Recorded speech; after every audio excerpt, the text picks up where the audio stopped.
When MLB owners get to Dallas, they must think they're J.R. Ewing. Does anybody get that reference? I do. Okay, good. We'll talk about it. We got a couple of older guys on the set today. Maybe they both get that reference. Man, money's already flying in Dallas. The winter meetings are underway, and we are here to talk about all of it on the DLLS Rangers podcast.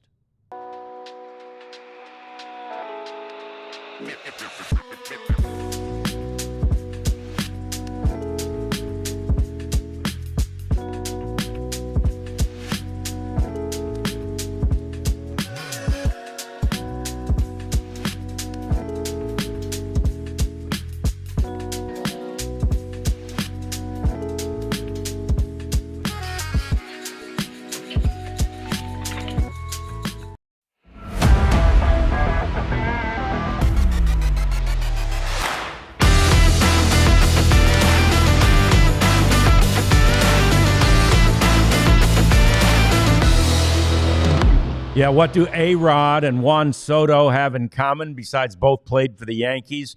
Both signed record-setting, jaw-dropping deals at the winter meetings in Dallas. Hey there, and welcome into the DLLS Sports Studios. A-Rod's deal was 10 years, $252 million way back in 2000. It was millions and millions more than they needed to pay. This is a $765 million deal, and only a couple million more than the Mets needed to pay. But they paid it, and here we go. It's the DLLS Rangers podcast. John Radigan here with Abby Jones. Todd Jones is with us in studio today. We're thrilled about that. There's Jeff Wilson down there. And, of course, when I asked the rhetorical, somewhat question, does anybody get that reference, Abby was honest enough to say she didn't. Have you since Googled who J.R. Ewing is? I did. You've never even, heard of the South Fork Ranch that still sits there today? I didn't ring a Prophet, you're from here. You knew about South Fork. No. Oh, my He's gosh. shaking his head It's now. that dead? You grew up here, right, Prophet? Yeah. I mean, I thought everybody that lived here knew about the show, the TV show, Dallas. Todd, you remember it? Oh, sure. That was right before Battlestar Galactica and the Dukes of Hazzard and all that stuff back then. That was the Man, Thursday. you remember what was that, the Friday night lineup? That was a Thursday or Friday night line. Yeah, and then yeah. Love Boat was somewhere Yeah, in there, sprinkled. And then That's Fantasy right. Island. that's right. I had a Duke of Hazzard's lunchbox in Did you? first grade. Yeah. But, yeah, I remember. And then my friends and I from high school, we kind of, I guess the soap opera network was carrying Dallas. I don't know how long ago this was. And we started watching it and, relived what I don't remember from my youth because, it debuted in the 70s and I was too young to remember it then. But, we watched it all. So and I think JR's our favorite antagonist or protagonist character ever. Him and Al Swearingen from Deadwood. Yeah. So anyway, JR was a super rich Dallas oil tycoon who threw money around, and that's exactly what these MLB owners do. They do it all the time, but it seems like for some reason, when the winter meetings are here, all of a sudden these record-setting deals are done here. We had a press conference for Alex Rodriguez, and of course, that tycoon was a Dallas guy. That was Tom Hicks, who was throwing the money around that year in 2000. And then, of course, now you've got Steve Cohen, the owner of the Mets, who's tossing the $765 million around. And, Todd, we were talking about it upstairs before this. I mean, we throw around these numbers, $765 million. Oh, yeah, I thought it was going to be $760. I mean, are you kidding me? He has a buyout, but the Mets can negate the buyout if they guarantee the last 7 years of the deal are $55 million instead of $51, which would take the value of this thing to $805 million. That's almost $1 billion. Abby brought that up the other day. If you try to put that into relative context, there's probably 4 or 5 owners that I can think of off the top of my head that didn't pay that to purchase their franchise. Right. Sure. That's how quickly the money is growing for the players. So it's those are real numbers on a paper that someone has to come up with, which from a player's perspective means that there's going to be the ability for the Mets to somehow try to find a way to cover paying that with TV deals and with commercials and advertising at the ballpark and licensing through Major League Baseball. So it's this intricately stacked process now of growing the industry exponentially as a collection that really is impressive, because in my generation, my last year was 2008. I've been out 17 years, and every team was kind of on an island. How they marketed was kept hush hush in house, and what they did for their promotions were bobbleheads and posters. And I mean, I was out of the free bats era, remember? Because, after the White Sox, Day. after the White Sox problem, Yeah. Bat Day was no longer a thing. But it's fascinating to sit back, and especially on this side of it, being part of the, part of the media and things like that now, to see, how much it's intertwined. It's really interesting. I've got a breakdown of what that contract comes out to. Please, I love your breakdowns. 51 per year. Yep. 51 million. 4.2 million per month. Oh my God. 980,000 per week. 139,000 per day. 5,800 per hour. 97 minutes per minute. $97 per minute. Per minute, year round. Yeah, that's a year-round figure. $97 So every you minute. sleep for 8 hours, so he's making, man, What was the 8 times? Was 5,800. That's like the 4,600, While you Yeah. sleep. 46,000 rather. Sorry, While you sleep. Unbelievable. 464. Yeah. There you go. Unbelievable. And, Todd, what was the figure you had for per game? Well, if you broke it down for 162 games, it was around $319,000 a game. Yeah, that's pretty good pay. And that's, you got to come up with, but I think Mr. Cohen owns the whole lock, stock, and barrel. So he's got parking and concessions and all that stuff. So those are all factors that weren't even really thought about. It was just ticket sales when we were playing. Yeah, and the reality is, I remember doing a story when I was first here and Nolan was still pitching for the Rangers. And in those days, I'm pretty sure he was making $5 million a year for the Rangers. And then I did the math on the number of home starts he had, and then you add in how much more they made average per ticket sale, per parking, rough average of the concessions. He more than paid for the $5 million because people were so interested in watching him pitch. Now, I don't know if it's a 162 game season. I don't think, and those numbers are so much different now. I'm not sure. Maybe he will. Will Juan Soto generate $318,000 more per game for Steve Cohen? You guys were talking about it last week about the Shohei Ohtani tour. Yeah.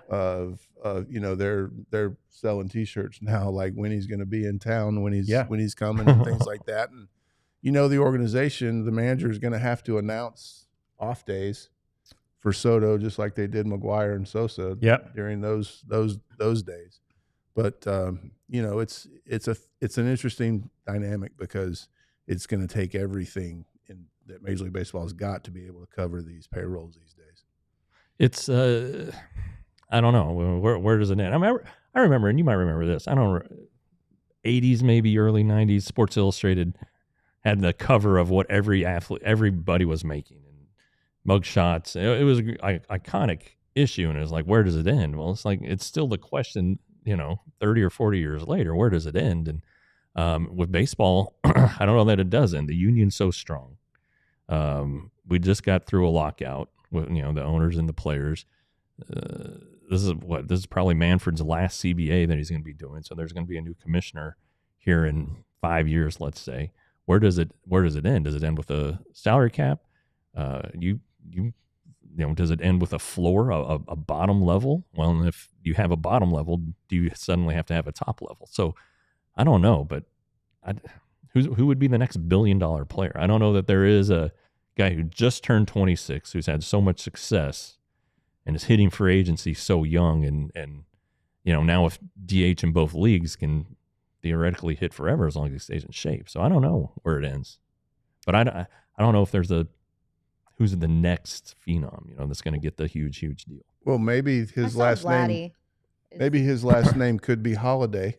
Yeah. He's got two chances with him. That's right. With his kids. Yeah. That's true. His kids are projected first round pick this year, and Jackson was a first pick 2 years ago. 2 years ago. So, That's right. Yeah. you know, I bet you the odds in Vegas, there's probably got a Holiday on it. Yeah, That no would- question. That would You be got a lot of fun. got 3 choices. I mean, right? you have to debut as a teenager, you know, like you really do. Yeah. like, I mean, well, you know, Ken Griffey Jr. You know, if there's the next Ken Griffey Jr.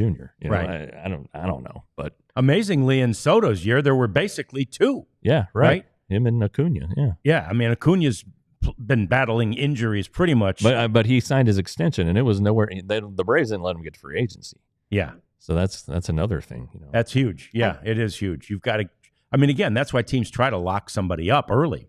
If you can, you wow them at 20 or 19. Or who did we just hear? Somebody's just signed and they haven't played a major league game yet. The Tigers Yeah, signed Tigers. Colt Keith. That's what it is. Yeah. In the that was minor last leagues, year, they gave yeah. him a 6-year deal for $27 million Right. and bought him all the way up into his free agent year. That's it. and the Brewers did it with Jackson Churio too last year. that's right. Yeah. That's what I was thinking of actually, Jeff. But Yeah. I forgot about Keith. Yeah. You'll see this industry probably now really rely, because you can quantify analytics so specifically, and you can really start to gauge a lot faster where these guys might end up projecting barring injury. That's why the players are always going to take the guaranteed contract Yeah. early, Yeah. because they can't risk the injuries. But And what a bargain they become for the team. yeah, Right? I mean, I say that. Hell, the team could pay them arbitration figures, which would be less for the team, right? And they don't even get that until they're arbitration eligible. right. So technically the team's losing money, but if you've created goodwill, right, to maybe be able to keep them or sign them to an extension if you've given them more money than they would have gotten when they're 19 or 20 and haven't played a game in the major leagues. But to Jeff's point, you know, I think what the Braves have done over the past 4 or 5 years, locking up Acuna and upping up Albies and Austin Riley. Austin Riley, the third baseman, and Austin Riley is really the only one that hit the organization almost similar to market value. Yeah. The other guys were a very, very smart business decision, and that's how you can really save, Maximize. maximize. Michael lot. Harris would probably be a candidate. I don't think he's been extended yet, Yeah. but they would have. And the first baseman, they locked up the first baseman after they got him from the A's, so they'll have everybody. Yeah. Everybody under contract. Everybody What the locked hell? up. Yeah. It's a good way to go.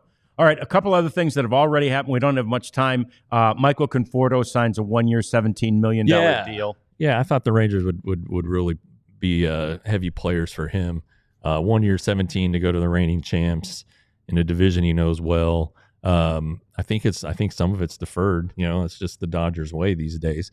So that one surprised me a little bit. Hope to get a little more clarity on how the Rangers were involved on that today. And then Sasaki's been posted. We'll talk about him here a little bit later. But things are happening. Dave Parker and Dick Allen got voted to the Hall of Fame. Overdue for both. So anyway, lots of fun stuff to talk about. Yeah, it's a lot already happening at the winter meetings. We talk about all of that. We continue to do it with Todd Jones and, of course, Abby and me and Jeff Wilson. It's the DLLS Rangers podcast. And it's time to think about your floors. We want you to avail yourself to the greatness of Empire today. They're the originator. They're the best. They're the highest quality. Anything you see out there from some of these other stores is pretty much just copying what Empire Today has been doing for all these years. And they're not a big box store. You know, you're like Jeff has said many times, you're not buying a lawnmower, or the guy's not selling a lawnmower and then coming over and selling your floors. You're not buying plumbing equipment at the Empire Today. What you're buying is floors, and the best floors available. So we encourage you to do it. And by the way, I bought floors. We bought floors. Miss Kathy and I bought floors from one of the big box stores. The deal looked too good to be true, so we took advantage. And you know what they say when something looks too good to be true? Yeah, it's too good to be true. So anyway, we pay in the long run, believe me. EmpireToday.com. Use the code DLLS. You get $350 off your new floors. EmpireToday.com. And it's still the holiday season. Things are still crazy. So HelloFresh is here to help. And my wife, John, the one of our original recipes that we got, she recreated it the other night. Did she really? Yeah, it was delicious. So anyway, if you don't know about HelloFresh, it's food and ingredients that come right to your door. You don't have to go to the grocery store. It comes with a handy dandy little recipe card, helps you make it. It just really takes a lot of the hassle out of cooking at home. It's cheaper than going out for dinner. Good Lord, we can't go out for less than $100 anymore. And so really, HelloFresh is just great. We've tried it. John and I have tried it. The food is really, really, really good. So get 10 free meals at HelloFresh.com/FreeRangers. Applied across 7 boxes. New subscribers only. Varies by plan. That's 10 free HelloFresh meals just by going to HelloFresh.com/FreeRangers. America's number one meal kit. Holy crap. We've been so excited about everything happening with the winter meetings. I had read about this, but I hadn't noticed until the commercials. Look at that beautiful Christmas tree behind Christmas you, tree. Abs. How about that thing? I know, I love it. I just it's not cold yet. Right. I need the season to kind of match the feeling. Yeah, it might not here. I know. So it's like Christmas time, but I don't feel the Christmas spirit yet. The tree does help. It definitely helps. And we got the DLLS star up there, man. that's very That's nice. sweet. I can't believe like the first time I noticed it, I've been looking at my colleagues here, my co-hosts, so I haven't been looking at the tree. But anyway, we do You're want the to. real star at the top of So our how long? She Just lies John so well. Radigan. Todd, you've taught her to lie. It's awesome. We don't have to decide between a star or an angel because you're both. Oh my gosh! Oh heavens to Betsy! Now Good I one. got to get her a Christmas present. Crap. How long does the tree stay up after Christmas? Well, I'm Catholic, and they ask us to keep the tree up until the Feast of the Epiphany, which is January 6th. all right. And I tell you, I'm that guy in the neighborhood where people are driving by. Take your darn Christmas lights down, for God's sake! It's a week and a half ago, you know. Yeah. But we keep them up. We do as the priest asks us to do, and ours are usually up till Jan 6th. And by God, then they're down, you know. So, All right. how about you? Day after? I don't know. It's whenever my wife gets around to doing it. Okay. Yeah. All right. And then I do the good Lord. Then I do the heavy lifting and get it back into the attic. Right. So, Yeah. And what about the Jones household? How long does the We're tree the stay? day after Christmas. Or No, New no, Year's. we're not. New Year's Day. Our wedding anniversary is December the 30th. Okay. So we usually try to get that down before Before the wedding anniversary. because we don't want to have to necessarily get it down when we come back. Yep. From a trip or something. So Yeah. we So, would and try were to- there Christmas things around when you got married? Was it still, it's technically still the season. Was it Christmassy? We did the song right before she walked out was the Mannheim Steamroller. Nice. Yeah. In 1989, that was the That was big. That was Yeah. the big CD back Oh, then man. That's to fantastic. roll out Mannheim Steamroller. So that Yeah. was a nice touch. Yeah. But she's right. It was a lousy calendar She dislikes in the calendar to get the married. time that they got She- married. She can't stand it. Really? Yeah. She Because you're dealing with Christmas and you've got all this wedding prep. Yeah. Yeah. Yeah, we have kids, and now it's difficult, but we had to do it during the off season, obviously. And I didn't, I was 21 or 22. I didn't know anything, No. and so that's when we. And at that point, you didn't have much money either, right? no, we Not were yet? no, we were. Yeah. I was. I think the next year I worked at Walmart and. Stacking, unloading trucks and stuff Yeah. like that. And then I didn't like that. And then I decided I wanted to try to go to winter ball. Winter ball, next year. So winter ball saved my life. So many guys. Yeah. Yeah. Venezuela was a tough place to be in those days. Well, and of course, now you can't be. you can't, Yeah. No. you can't even go. It was tough then. You can't even go there now. If you go play winter ball in Venezuela, you are not a prospect. Not or, even- because or you're they, Venezuelan. Yeah, that's it. Yes, Yeah. as an American player, they are okay if something happens down there. Yeah. It's It a is tough place funny to be. though, because like immediately after the season ended, like 10 of the Tigers guys got married all within the same week of each Yeah. other. So you really do kind of have to revolve your life around the schedule. Like Sure. Corey Oh. Seager always celebrates his birthday in April in the off season, you know? So you kind of just have to manipulate the calendar a little bit. Yep. But Yep. It's something people don't think about. These Yeah, are and I human beings that play this game, and they get and they make bad decisions and have their anniversary on December 30th. What are you going to do? Or you have a birthday in May. Yeah. So You might not have been there for every one of those. I made it for that. For Abby to be born was an off day. Okay, and then cool. I had to fly out the next day. So. Yeah. I forgot. You're 22nd? mhm. Yeah. And I'm 23rd. So Ooh. it's a going to be a big little Big week here. 2-day Big day and month. tandem here when we celebrate birthdays in May. Sasaki has posted, this is big news, and we talked about it, I think it was last week. Some of the writers and pundits have begun to realize the Rangers are significant in their pursuit of Roki Sasaki. The posting date now means basically, Jeff, you got 45 days to do a deal with him, and essentially, we believe now, he begins his final due diligence. Yeah, and there's an interesting caveat that I didn't realize, that there is a dead period when he can't sign contracts under international rules. December 15th to January 15th, he cannot sign with a team. Oh, wow. Yeah, it's pretty interesting. So, and this may not be a race to the finish line, in other words, but and that's probably good news for teams who aren't the Dodgers and Padres, and give them a chance to spread out the contenders a little bit, give Sasaki and his agent Joel Wolf the opportunity to meet with teams. Doesn't say anything about not meeting with teams. He just can't sign a contract. So Okay. we'll see. I'm sure he'll come to Japan. Now, if it's like Ohtani and his agent Nez Balillo, they rented out a suite or floor or ballroom or something at a hotel in Beverly Hills, and over the course of a week had 6 or 7 teams make their presentations at this hotel ballroom. So we'll see how it unfolds with Sasaki. That might be the neatest way to do it, rather than flying him all over the country. But I would still want to know where I'm going to play. I'd want to have a tour of the facility and everything.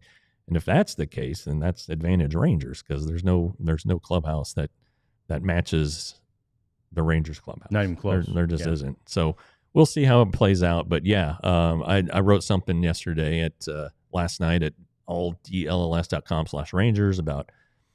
I talked to some of our friends from the Japanese media, and they talked to me. They asked, what are you hearing about Sasaki? And it was interesting, because I talked to only 4, but I got 4 different answers. Did you really? Because wow, they were like, yeah, Rangers, okay. One of them was like, no Rangers, and then another guy was like, yeah, the Rangers have a chance for sure, and so, but they really are big on the Padres. They think the Yu Darvish connection is going to be a huge factor. Okay. But they also think that Darvish and his Rangers history could help the Rangers case. Pretty interesting, though, because Sasaki, according to one of the guys I've known since the Darvish days, said that Sasaki never really got along with his team, the Chiba Latte Marines. He wanted, apparently, to develop in their minor league system, and they wouldn't let him do it. They wanted him in the major leagues right away. So to that extent, apparently Sasaki is really interested in a team that takes care of its pitchers and really develops the pitchers. So I don't know if that's good or bad for the Rangers. That's great for the Rangers. But I mean, they haven't had any real luck producing starting pitchers ever, but they do tend to take care of their guys. So that's interesting. I found that interesting. He also said that there's a thought that Sasaki pitched injured. Wow. Throughout last season, a shoulder injury. And he pitched really well in his playoff appearance. But there's thought that he may not be 100% by the start of spring training. So I don't know. No, he's an enigma. This guy there, and nobody really gets close to these Japanese star players, close enough to know what's going on with them. So it'll be interesting to see what unfolds during these meetings. But of course, you're going to take the health risk. Just if Sasaki doesn't feel like he's fully developed as a pitcher, and there's more to come, and he's doing what he's doing now, you definitely want to get this guy. So we'll see. It's amazing. Yeah. It's interesting on the Rangers aspect, and you guys would be able to speak more to this than me. But as a fan, I'm always asking questions, so I guess I get to ask a question. Does that financially seal the deal to not be able to sign Eovaldi or Robertson or people in your bullpen? Or I know it's international money comes out of another pool, but it's still. If he were to sign with the Rangers, that's going to be a big hit on the payroll. It's going to be a big down hit the eventually. road. Yeah. But right now it wouldn't affect this year's offseason because you can only pay him out of that international pool. Oh, okay. Gotcha. And so that's all you can pay him this year. And technically you're not really allowed to, but we all know there will be that wink, wink deal. Like, believe us. Got to be some sort of signing bonus or something like that. We're going to take care of you when we can. We just can't yet. Yeah, that's kind of the and he knows that's the rule. To save them from themselves. Right. Like we talked about, before the show about that's right. Coming up with these guidelines to help baseball save themselves from themselves. Save the owners from themselves. Yes. Well, and look, if the Dodgers. Yeah. And if he is indeed injured and can't pitch a lot this year, and then next year, maybe you don't want to sink $30 million a year into this guy until he can post and deliver. And the same guy said, and all Japanese pitchers get Tommy John surgery. So I guess meaning he's already had it. No, meaning he will come here and get it. So do you put that in the back of your mind? I don't know, but I'd always heard as a player that the mounds are vastly different in Japan versus the U.S. And didn't you almost go? Because there's a lack of abundance of clay. Oh, really? So are they softer there? Something like that. And it's not like the weight of the ball, but it's the ball's a little bit different in Japan versus a Major League Baseball. And there's certainly a track record for Japanese pitchers to, come over and be injured. Sure. And there was some talk a few years ago, maybe MLB's made a deal with the Japanese leagues to make everything uniform. So the transitions for both go easier for both ways coming and going. So, but if he's talking about development, CY's all over that. That would be interesting because he's a Triple Crown winner 3 years in a row. And I do think it's a longer season here, and it's there's a lot of challenges. Much more taxing because you don't just pitch 1 day per week. Yeah, right. Right. And then another Japanese pitcher out there is Tomo Sagayo, pitched for the Giants. He's one of their best pitchers in MVP history. He's 35 now. He was posted a few years ago and never reached a deal to sign. Now he would come over without having to make a posting fee. So he's a true free agent, and one of the writers thinks a 2-year deal would get it done. But he had a great season this year, and he's 93, 95. He has a big split and slider, so maybe he's a fallback option. Maybe he's another 14 or 15 million a year kind of guy that the Rangers could consider if Eovaldi doesn't happen, or if they have to go to plan B, C, D, E, or F. Yeah, maybe he's somewhere in there. Let's talk a little bit more about that next. Let's figure out exactly what we think the Rangers will do. They never tip their hand, but there's one idea. We've got others to bat around a little bit here as we continue. It's the DLLS Rangers podcast.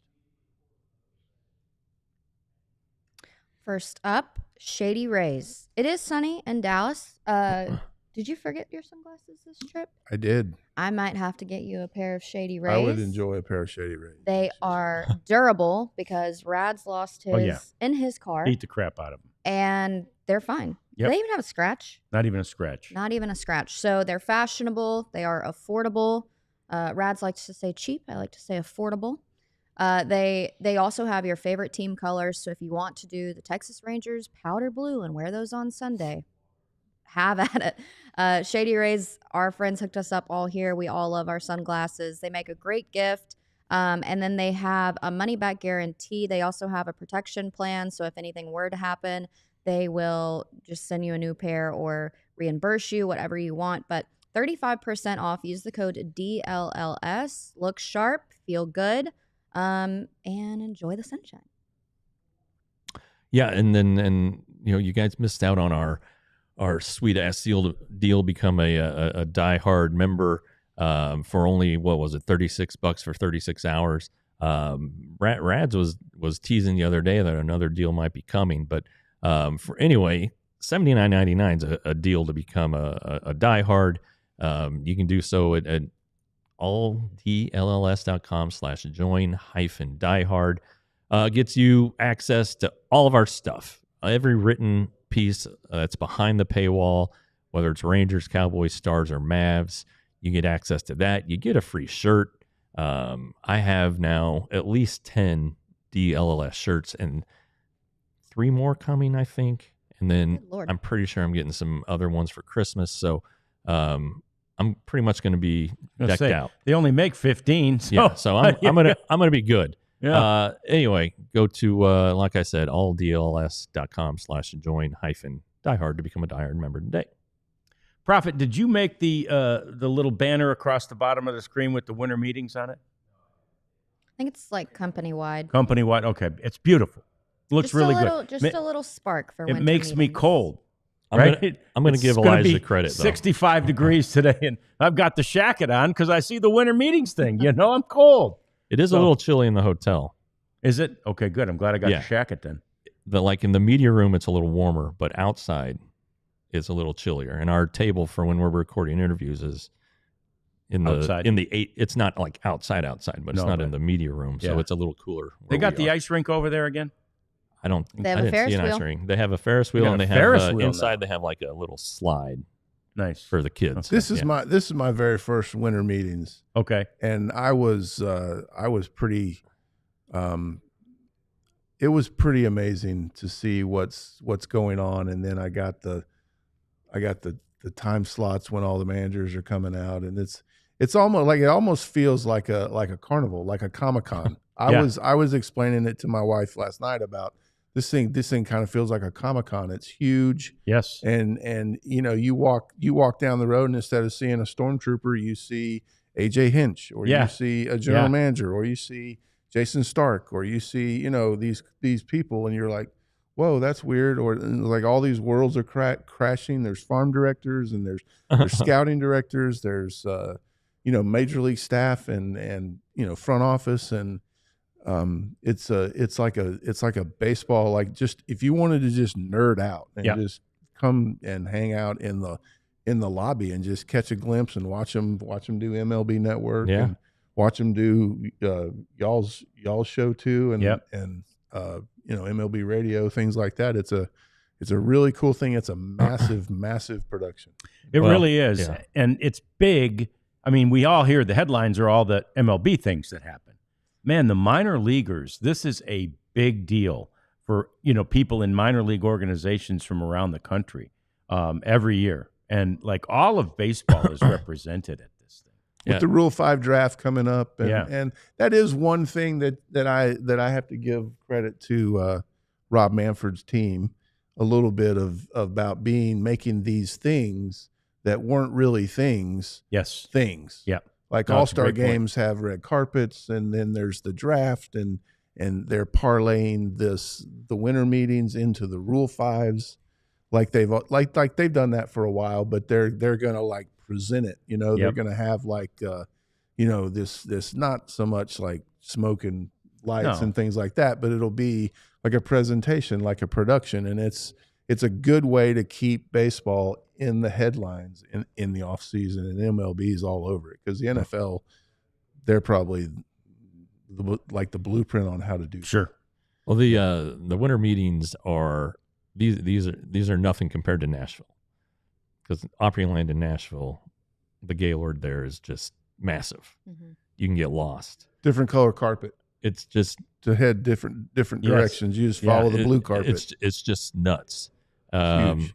That's where they were last year, and I think I've been to 3 to 5 there. It used to be that one year major league executives would choose where to do the winter meetings, and then the next year the minor leaguers would do it. But now I think the minor league it's kind of been reduced, and they also can't take as much staff as they used to take.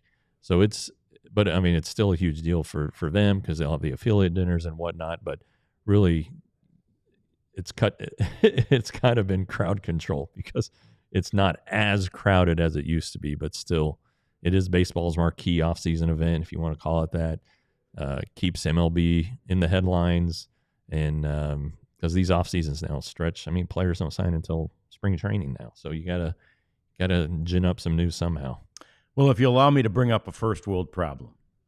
When you texted this morning that there aren't many food options at this hotel, the first thing, and I brought something just in case, and the first thing I asked Abs when she got here is, why don't we do this at the Gaylord Texan? Yeah, Which is essentially Opryland, a little smaller, but there's tons of food options. There's tons of everything. I mean, why do we have to have it at a hotel that was awesome in the 90s, right? no, I think next time there will be. If Needs to Dallas go to gets a it bigger again, place. it should be at the Gaylord. It's bigger. It's really, I mean, it's so close to the airport. I just think that Great point. everybody would love that from a logistics standpoint. And of course, if you leave, well, you can leave there are better restaurants in Dallas probably than Grapevine, Southlake, but Yeah. you're not going to be starving if you leave campus. And so I would imagine that would happen. Denver has a Gaylord now that's basically on airport grounds. I wouldn't be surprised if that happened, because the Washington D.C. has a Gaylord, and they had a winter meetings there not long ago. So we'll see what happens. But San Diego is the spot. That's where it needs to be every year, in my opinion. And all MLB events should be in San Diego. Agreed. Yeah, All-Star Agreed. Game, winter meetings, World Series. Yeah, Yeah. do it all. I was going to say, it's crazy to think how many things Dallas has hosted for Major League Baseball in Yeah, like the great past point. 15 months, Yeah. World Series, All-Star Game, now the winter meetings. Like, we've had a really, Pretty good really run. great run. Yeah. Yeah. Pretty good And run. then 2020 was the World Series. Yeah. because Yeah. of COVID. The meetings were supposed to be here in 2020 and got canceled. And so I don't know. This is payback, getting Dallas back on the schedule. But yeah, And to Todd's point, every one of those things is done well. Right. I mean, Well, that's my next question. Would Major League Baseball sell the winter meetings the way don't you have to bid for the All-Star game All-Star, now? absolutely. Yeah, maybe. And things like that, because they're recognizing the traction and how much it brings to the city and things like the that. question is, have they monetized it yet? Are there fans that have to pay tickets or anything to get into the winter meetings, or can do no, that? I mean I think there's some autograph people who show up, but you don't see a lot of fans. Yeah, because that's the next step. If they make the Rule 5 draft, for example, a bigger deal, or whatever they can do to grab that fan interest, right? And sell tickets and get people here. And then, it'd be all over. You'd have to have players. Capital One or whatever. You'd have to Well, have, then, so like, do you dare do do you have the MVP show up? Right. Do you have the Cy Youngs? Sure. yeah. Cy We haven't Youngs had a come meeting with them yet. Do a panel.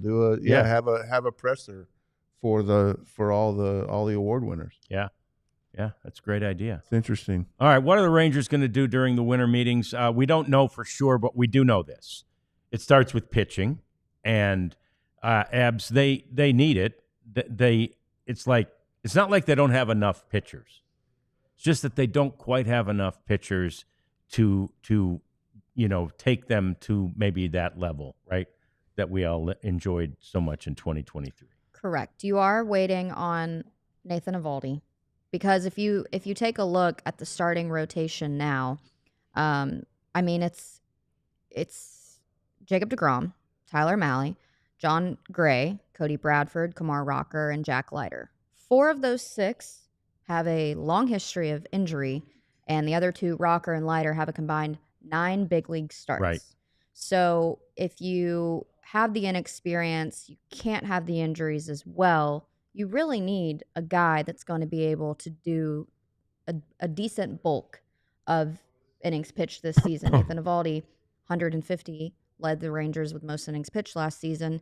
Andrew Heaney right behind him, I think at like 130.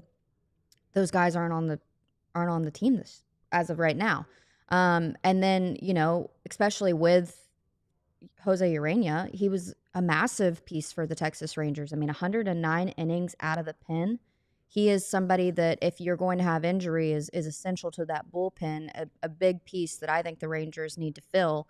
So I think just at the current state, where these players are health-wise, where they're at age-wise, and then just experience overall, you really, really need a solid guy that you can count on. And, I will say the thing that I love most about the Mariners is just their starting rotation. God.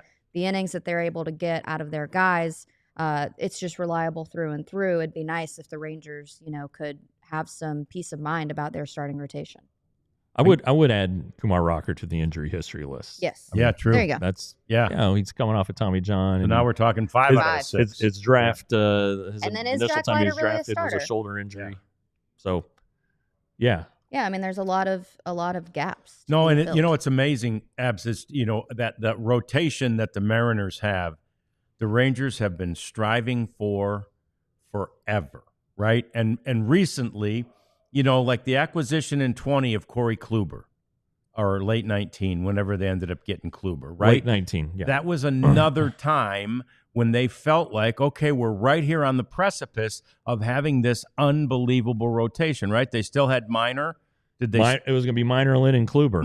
Lynn, and Kluber was going to be a great 1-2-3 punch, right? Mm-hmm. And then Kluber flamed out in one inning, and that was that. But, you go back over history, they've always, lately, been trying to do that. DeGrom and Eovaldi, in the same offseason, and Heaney in the same offseason, they've been striving for this whenever they can, and they just haven't been able to make it click. Now, it still worked in 2023 without DeGrom. Yeah. That's really where, player development really has to come in, because like Jeff was saying, the Rangers over the past 15 years maybe have trouble developing, proven starting pitchers that can log innings. Everybody wants to focus on these guys that have this, video game stuff, but you need that Kevin Millwoods of the days, right? The 6-footers, the 6'2" that can come in and just eat up innings and keep your team in the game to fill out 3, 4, 5 maybe, and then take a chance on your number 5 guy being one of these young guys, Rocker or Leiter or something like that. And y'all have talked about it all off season. The Rangers, they have to be able to sign Eovaldi, because he's just too important to the morale of the locker room and like the street credit around the league, and then just the blow that he mentally gives the bullpen that day of just knowing they got a day off. We got our guy. Yeah. We can prepare how we can prepare, instead of having to go and get those extra outs in the 5th, 6th, and 7th. Yeah. One guy comes in who's your setup guy, and now he's got to clean up the 6th. And if you have to do that for 4 months, it can be challenging. And the Tigers did it for 6 weeks. Yeah. But you can't rely on that. Yeah. You have to have guys that can post and be able, and 150 innings. Think about that. 150 innings leads your team in and back in the day is even 5 years ago. Like, right. 150 now must be the new 200. I know, and But I that's what remember we when were I kinda first started talking covering about. team, it's 200. Guys scoffed at that. I go, "You're going to get 200 innings this year? I hope I'm getting more than that." Yeah. You know, Yeah. like that was in the 90s. But even scarier thought, if you take a look at the current rotation, the only guy with 100+ innings is John Gray, and we're having conversation about sending him to the freaking pen. Yeah, Making the closer. So if you don't have Nathan Eovaldi, there's no words. That third time through, guys, y'all got to get all over that in this winter meetings and find out why in the world there's so much focus now on that boy, third that's time just through. ridiculous Oh, too. it's like so taboo. You've got to find, because I guess there's just not enough, dollars to have starting rotations, so they have to bullpen game. The Dodgers were bullpenning games in the World Series. They were, and yep. So there has to be. I guess they're just easier to develop one inning. So would you rather play Tiger Woods 18 holes, or would you rather play in one hole?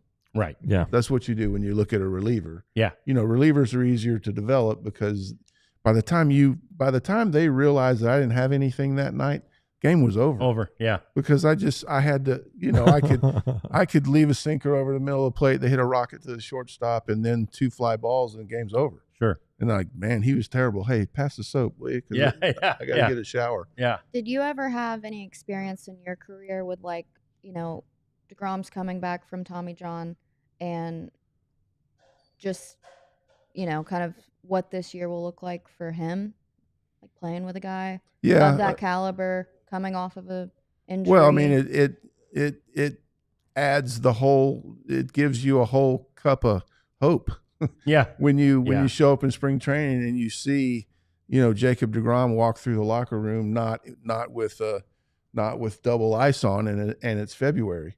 That gives you a confidence that you're excited because he's going to be able to show up, and when he's right, it's over. I mean, it's over. Oh yeah. The hitters know when they get to the ballpark on the other team that they're in trouble that night. Yeah, and that's a great place for a team to be if you're the Rangers and you have Jacob DeGrom and he's fully healthy. So there is that cup of hope, but it'd be nice to have another cup of hope, and Nathan Eovaldi would provide that. Pitching is the key right now, but there will be other things happening at the winter meetings. Let's talk about the ramifications of what this signing for $765 million, Juan Soto to the Mets. What does that mean for everybody else? Next on the DLLS Rangers podcast. I'm sporting the colors today. Got one of my favorites there. You see, and it's everybody's favorite. It's on the thing there, the Die Hard.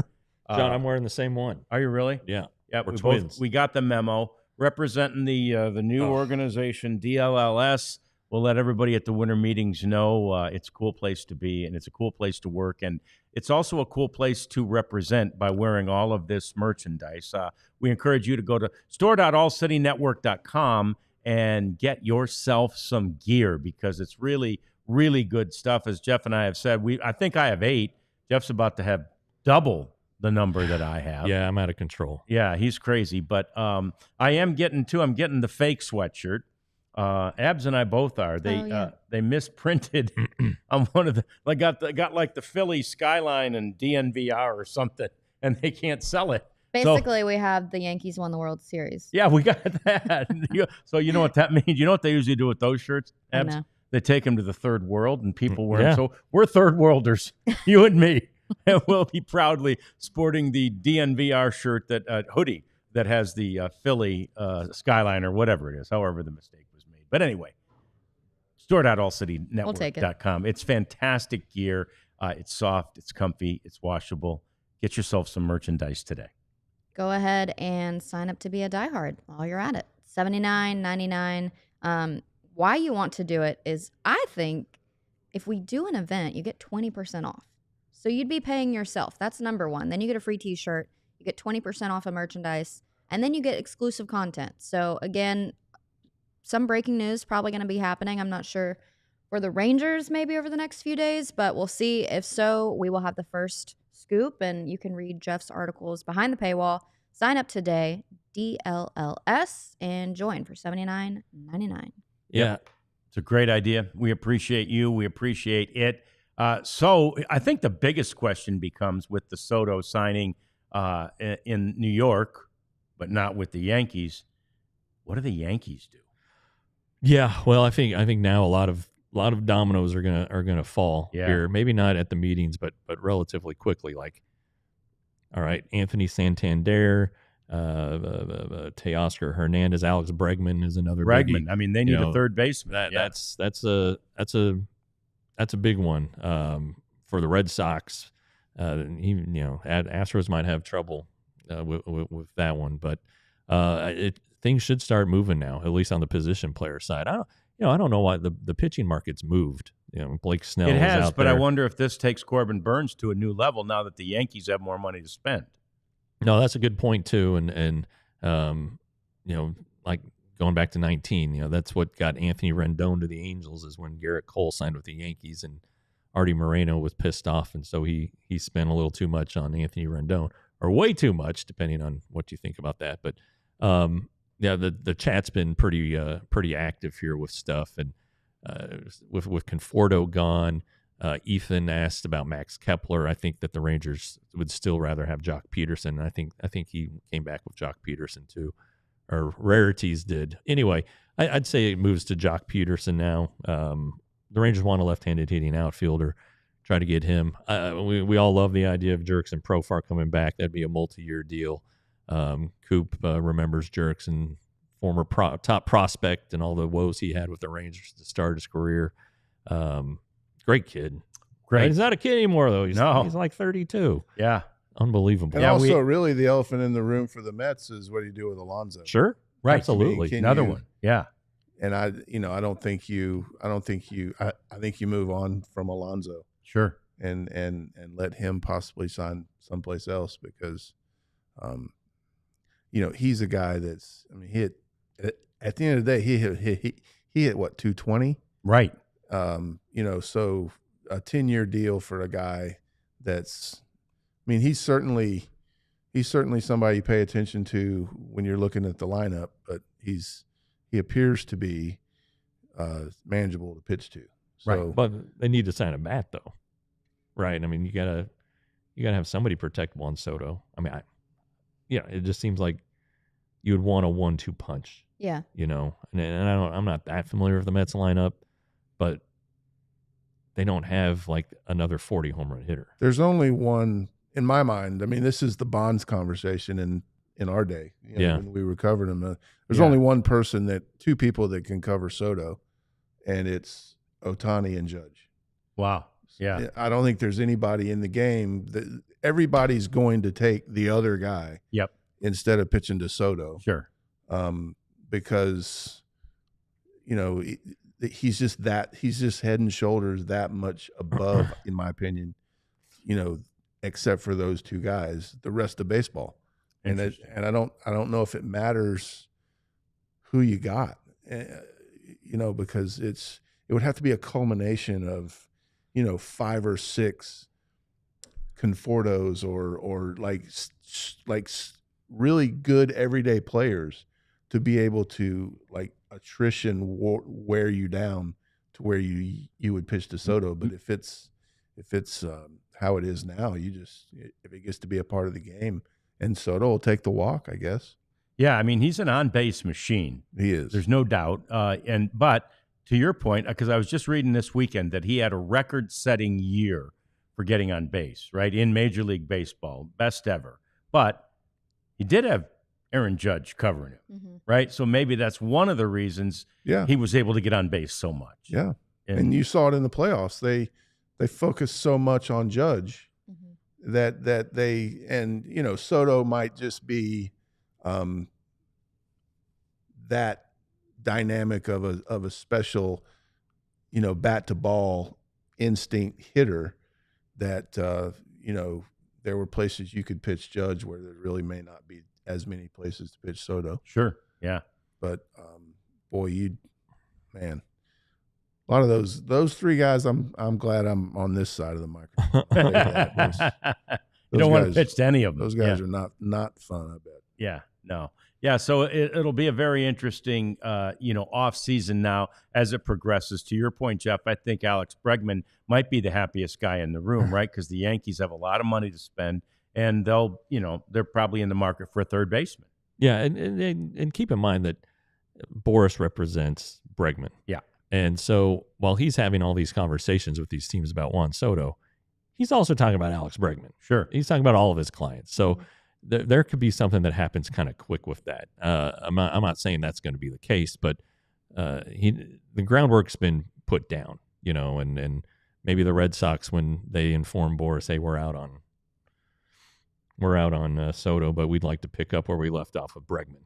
Sure. And that's those are possibilities. And anytime, I remember we were doing a Do It for Dirt Christmas dinner, and John Daniels was the general manager at the time, and he had gotten a phone call from somebody, and I try to never like mix that stuff, work and charity, but I was like, well, who's that? And he told me the agent who it was, and I was like, oh, well, it must be this guy. Well, it turns out it was the other guy this guy represented. So anyway, it just there are a lot of irons and a lot of fires, and I wouldn't be surprised if some of these guys start to tumble pretty quick.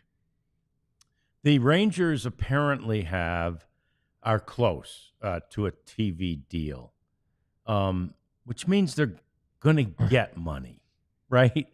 Is it folly to think that, like, I don't know, is it something where you're not going to spend that money until you have it, or until like the paperwork is signed? Like, if I know it's coming, I'm going to feel okay about spending some of that money that I know is coming. Yeah. Right? Like, there's a flaw in the logic to me right now that just because the deal isn't officially done, we're not going to spend any money.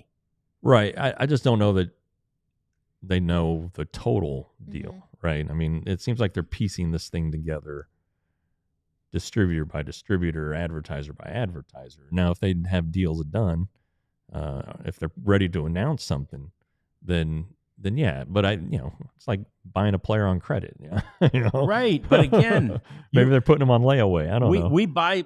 We buy stuff on credit all the time, knowing I'll be able to pay for that, right? Yeah. They'll be able to pay for it. They're going to get some money from TV. Yeah. I mean, I know they're not going to get the money they were getting from Bally, but there's obviously going to be money coming in from television. At this point, it just really, I mean, the whole time, it's kind of smacked as an excuse. Yeah. No, to not spend money. Well, I mean, we've made our feelings clear on Ray Davis. He runs it like a business, and for 2 years, it was you got to spend money to make money philosophy. Yeah, and it worked. Yeah, and it worked great. I don't know what the Rangers made last year. They had great attendance off the World Series, but that World Series buzz is gone. And I don't know that they're going to have are they having trouble getting renewals on season tickets from fans that were fired up and bought and like, oh yeah, the Rangers would be great forever. Let's keep buying them. Well, maybe some people feel like they got burned because the Rangers didn't spend last year as much as they probably could have. So I don't know. I mean, Ray Davis is not worth Steve Cohn, but he's worth more than the four of us. Yeah. He's worth 3.6 last time I checked the Forbes estimated value, I guess, or his net worth. And the Rangers are, they're in this window of there's not that many teams that are going to be any more competitive than the Rangers. Right. They're not, they're not 5 or 6 players away. The Rangers are, a healthy, rebuilt, rejuvenated. Look for Bruce Bochy to have sent the message to the players about, guys, you have to be a professional each year and flush last year and, challenge yourself, and you're going to see Jonah and Young and you're going to see Nathaniel. You're going to see those guys bounce back. Yeah. Because I don't think Bochy is going to, let that happen to them. And so the Rangers, like the organization, is super healthy, I feel like. And it's a destination. it's a wonderful city, and it's in a great facility, and they're competitive. So there's a lot of things from a free agent standpoint that would make Texas a definite place to be. So it just comes down to, you have to be, just because there's free agents, you have to find like the right fits in the clubhouse. And that's where CY and his team of, backdoor conversations to find out what this, infield coordinator with the Cubs, when he had him as a minor leaguer, what did he like to do? And now does he do it now? And finding those little pieces are kind of what it feels like this game is headed to. It's all about now, is being able to capitalize on each game and come up with the best matchups for that day. And that speaks to a slew of Josh Smiths. Sure. To be able to have your Swiss Army knives, to be able to plug in and play. And then you've got your sustainable superstars with Seager and Simeon. And those are the anchors. And, so it's a place to be, and it's a place to want to be. And, the Rangers, I think, certainly know that. And you just have to be patient, because I do think just to go spend money just to spend it is not what anybody's wanting to do these days, because you make a mistake on a, $180 million player, you can be behind the eight ball for a few years. Yeah. Ask Artie Moreno. So anyway, man, that's great advice and great perspective from Todd Jones.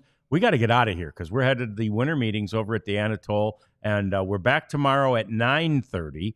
And AM. we'll have AM. That's Early right, one. AM, and we'll have a slew of stuff from the winter meetings. So we know and hope you'll join us then. And we do thank you. We'll see you next time on the DLLS Rangers podcast.